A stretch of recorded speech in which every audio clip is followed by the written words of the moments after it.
रोजे भी रखे, सदकात भी दिए, आपके लिए मैंने दुआ भी की। मैं बहुत खुश हुआ। मेरी अम्मा का तो इंतकाल हो गया, लेकिन माँ के कायम मकाम इस माँ ने मेरे लिए इतनी फिक्र की, दुआ की, रोजे रखे और सदकात भी किया।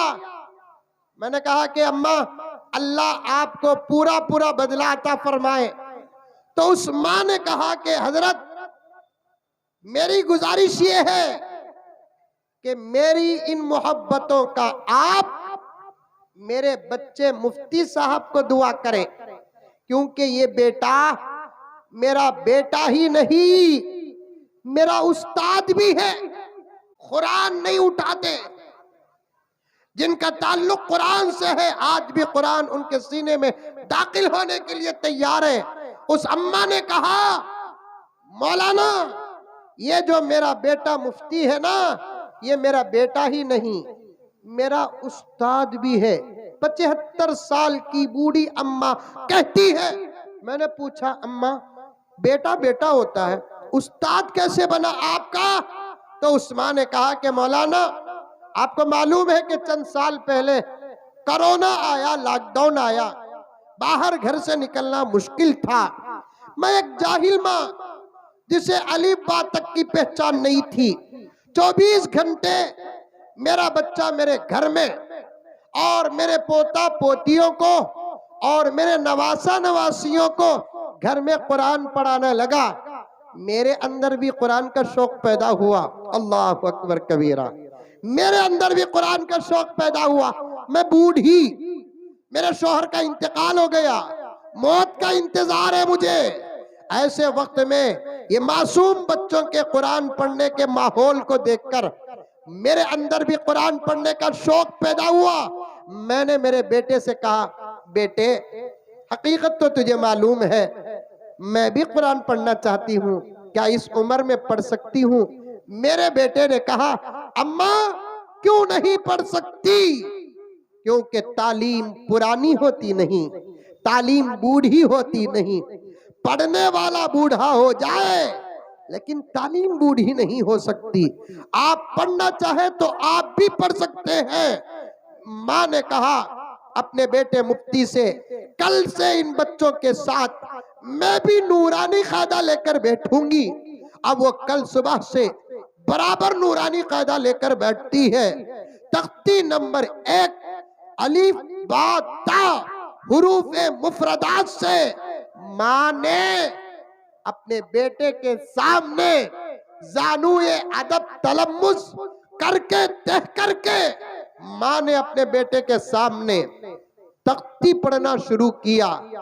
बंदे जब इरादा करते हैं, बंदे जब नियत करते हैं, अल्लाह की मदद पहले भी आई, अब भी आएगी, आइंदा भी आएगी। भगवानपुर के मुसलमानों, हम इरादा नहीं करते, नियत नहीं करते, हम झूठे हैं, मक्कार हैं, धोखेबाज हैं, दगाबाज हैं। मस्जिदों में बैठकर वादे तो कर देते हैं, इरादे करते हैं, जलसों में बैठकर वादे करते हैं, इरादे करते हैं, जाने के बाद हम इरादा भूल जाते हैं, वादा भूल जाते हैं। माँ अपने बच्चे के सामने बैठकर तख्ती से कुरान पढ़ना सीखा, नूरानी कायदा मुकम्मल किया। बेटे ने माँ के हाथ में कुरान दिया। आहा, कुदरत भी नाज करती होगी, नबी की रूह मुबारक फकर करती होगी, फरिश्ते नाज करते होंगे। कुरान जब माँ अपने हाथ में लेती है, नाजरा पढ़ती है। 2-4 महीने में माँ ने अपने बेटे के सामने नाजरा कुरान भी मुकम्मल कर लिया। शौक कुरान का बंद होता नहीं, कुरान का शौक खत्म होता नहीं। ला तशबअ बिहिल उलमा, मेरे नबी ने कुरान की तारीफ करते हुए फरमाया, ये अल्लाह का वो कलाम है जिससे उलमा सैर होते नहीं।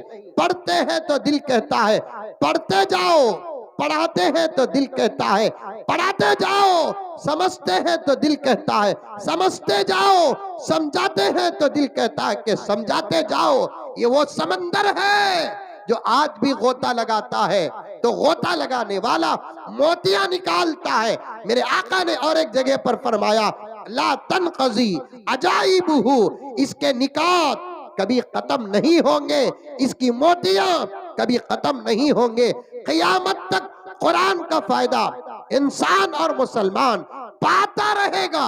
माँ ने अपने बच्चे से कहा, बेटे कुरान तो मुकम्मल हो गया, अब मेरा शौक हो रहा है, वो भी 75 साल, 4 साल अगर कैंसल करेंगे 70-71 साल की उम्र में माँ कहती है कि बेटे मैं तो कुरान नाजरा पढ़ना भी सीख ली, अब मेरी ख्वाहिश है मैं कुरान याद करना चाहती हूँ। कह दो सुभान अल्लाह, मैं कुरान याद करना चाहती हूँ। क्या बेटे मुझे कुरान याद भी होगा?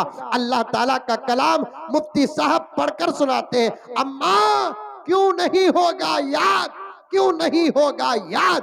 कुरान मुश्किल नहीं, कुरान आसान है, ये हम नहीं, अल्लाह का कलाम खुद अल्लाह ताला कहता है, वलक़द यस्सरनल कुरान लिज़्ज़िक्रि फ़हल मिन मुद्दकिर, हमने कुरान को आसान फरमाया। फ़क़रऊ मा तयस्सरा मिनल कुरान, इशारा है इसके अंदर, कुरान बहुत आसान है, नमाज में पढ़ो, कुरान मुश्किल नहीं मेरे प्यारो। अगर मुश्किल होता मासूम कैसे पढ़ लेता, मुश्किल होता तो मासूम कैसे याद कर लेता? कुरान आसान है, पढ़ना आसान है, याद करना आसान है, समझना आसान है, समझाना आसान है, कुरान के फरमान पर चलना आसान है, अमल करना आसान है। हम मुश्किल समझ गए, हम मुश्किल समझ गए, हम मुश्किल समझ गए। माँ ने कहा, बेटे मैं कुरान याद करना चाहती हूँ। बेटे ने कहा, अम्मा मुश्किल नहीं, बहुत आसान है। याद करने का तरीका सिखाया बेटे ने, माँ ने उस तरीके पर अमल किया।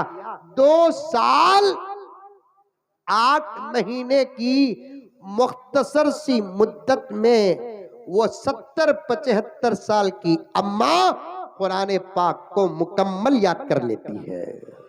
नारे तकबीर, कुरान का दामन, नारे तकबीर।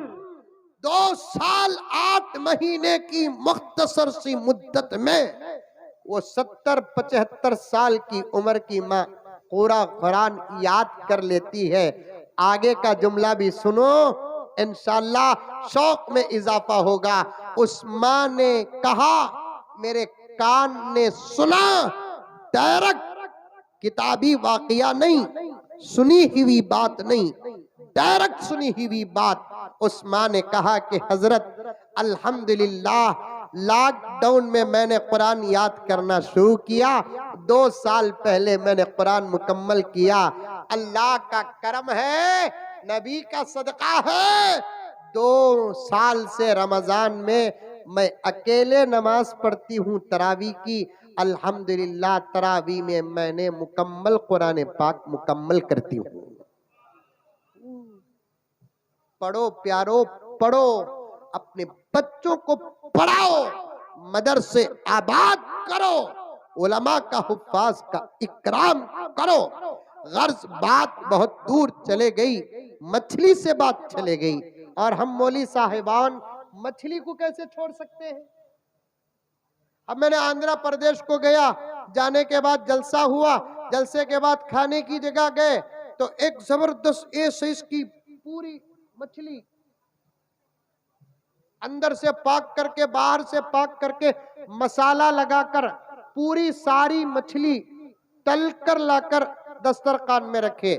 मुझे मछली के साइज पर ताज्जुब नहीं हुआ, अभी तक इस टेंशन में हूं, वो मछली जिस कढ़ाई में तले, वो कढ़ाई कितनी बड़ी है, लाकर रखे। मछली तबीयत में गर्म है, तो मैंने एक बच्चे से कहा कि बेटे नींबू लेकर आओ, नींबू लेकर आया बच्चा। तो मैंने कहा कि चाकू लेकर आओ। अब चाकू लाया बच्चा, मैं नींबू काटने लगा, मैं नींबू काटने के लिए चाकू फिराता रहा, अतराफ अकनाफ बैठे हुए और हजरात नींबू कटने से पहले पहले आधी मछली खा लिए। हमारे मदरसों की चाकुओं का ये हाल है। ये दुश्मन कहते हैं कि हमारे पास ताकत है, उन लोगों को हमारी ताकत कौन सी नजर आती है? कसम अल्लाह की, यही कुरान पाक की ताकत नजर आती है, यही कुरान पाक की ताकत नजर आती है। इसीलिए तो वो मदरसों से डरते हैं, इन उलमाए किराम से डरते हैं, हुफ्फाज से डरते हैं।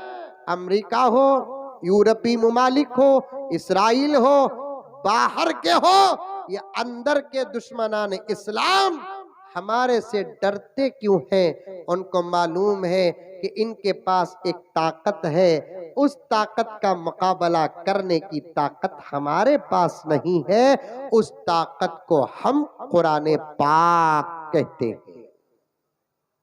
इसके साथ जुड़े रहो, इसका दामन मजबूती से थामो, इसे पढ़ो, इसे याद करो और इसकी खिदमत जिन इदारों में होती है उन इदारों से मोहब्बत करो, उन इदारों की खिदमत करो, उन इदारों का ताउन करो। मैं फिर कभी आपकी खिदमत में हाजिर हूं तो फिर वो एक वाकया जो कुरान से ताल्लुक रखने वाला खास बोलने का इरादा करके बैठा, लेकिन बातें आती गई, मैं बढ़ता गया, वक्त तकरीबन यहीं 1.5 घंटा हो गया। पढ़ो प्यारो, कुरान से रिश्ता लगाओ, अपने बच्चों को हाफिज कुरान बनाओ, अपने बच्चे को हाफिज कुरान बनाओ। कुरान पाक की एक आयत है जो हर मुसलमान के निकाह में पढ़ते हैं, या अय्युहल्लज़ीना आमनुत्तकुल्लाह हक्का तुकाती वला तमूतुन्ना इल्ला व अंतुम मुस्लिमून। ईमान वालो, अल्लाह ताला से डरो जैसे उससे डरने का हक है, मरो तो मुसलमान होकर ही मरो। इसकी तफसीर में आता है, एक आदमी अगर चाहता है वो ईमान वाली मौत मरे तो उसे चाहिए कि या तो वो खुद हाफिज कुरान हो जाए या अपने बच्चों को हाफिज कुरान बना दे, क्योंकि जिसका बच्चा हाफिज कुरान होता है उसके माँ बाप को अल्लाह कुफ्र की मौत नहीं देते, क्योंकि नबी ने फरमाया हाफिज कुरान के माँ बाप को हशर के मैदान में सूरज से ज्यादा चमकने वाला ताज पहनाएंगे। इसके अंदर की तशरीह ये है, खुदा काफिर का एजाज हशर के मैदान में नहीं करेंगे, उसका एजाज करेंगे जो साहिब ईमान होगा। अपने बच्चों को हाफिज कुरान बनाओ। हजरत ने भी वादा लिया, मुफ्ती साहब ने भी वादा लिया, मैं भी आपसे वादा लेता हूँ। खाने खिलाने की बात छोड़ो, अल्लाह रिस्क का मालिक है, वो खिला कर ही रहेगा। जब दुश्मनों को खिलाता है क्या हमको नहीं खिलाएगा? लेकिन बच्चों को हाफिज कुरान बनाओ, बनाएंगे इंशाअल्लाह ताला। शेर सुन लो, करना है उधर घूमेंगे इंशाअल्लाह। अशार सुन लो, उसके बाद एक 5-6 मिनट का आम तौर पर जो आपके जलसों में निजाम होता है वो निजाम होगा, उसके बाद इंशाअल्लाह ताला दुआ होगी। समझ में आई बातें? अभी मैंने 2 शेर पढ़े थे ना, एक शेर पढ़ना बाकी है कि नहीं है? 2 शेर क्या पढ़े थे? शुरू से पढ़ूं या आखिरी शेर पढ़ूं? शुरू से पढ़ूं? अच्छा। जो अज़मतों के दीन पे कुर्बान हो गए, वो लोग अपने दौर की पहचान हो गए। अफसोस हम ही भूल गए राह मुस्तकीम, बस टोपियां लगा के मुसलमान हो गए। खुशबू से सात पुष्ट महक जाएगी जनाब, खुशबू से सात पुष्ट महक जाएगी जनाब, खुशबू से सात पुष्ट महक जाएगी जनाब। जिस घर के फूल हाफिज कुरान हो गए, जिस घर के फूल हाफिज कुरान हो गए, इनके हिफ्ज की खुशबू इंशाअल्लाह ताला 7 पुश्तों तक महकेगी। फकी अबुल लैस समरकंदी रहमतुल्लाह अलैह फरमाते हैं 7वें नंबर का पोता हाफिज होता है तो उसकी फजीलत का असर 7वें नंबर के दादा की खबर तक पहुंचता है। अल्लाह अकबर। 7वें नंबर की दादा के कब्र तक पहुंचता है। अल्लाह ताला इन तमाम बातों पर मुझे और आपको सबको अमल करने की तौफीक अता फरमाए। आमीन सुम्मा आमीन। आखिर में एक ऐलान है जो जिम्मेदारों की तरफ से है, आम तौर पर होता है। मदरसे जो होते हैं वो अल्लाह के फजल से चलते हैं, लेकिन अल्लाह ताला का करम है कि अल्लाह ताला इस अहम काम में खिदमत करने का हमको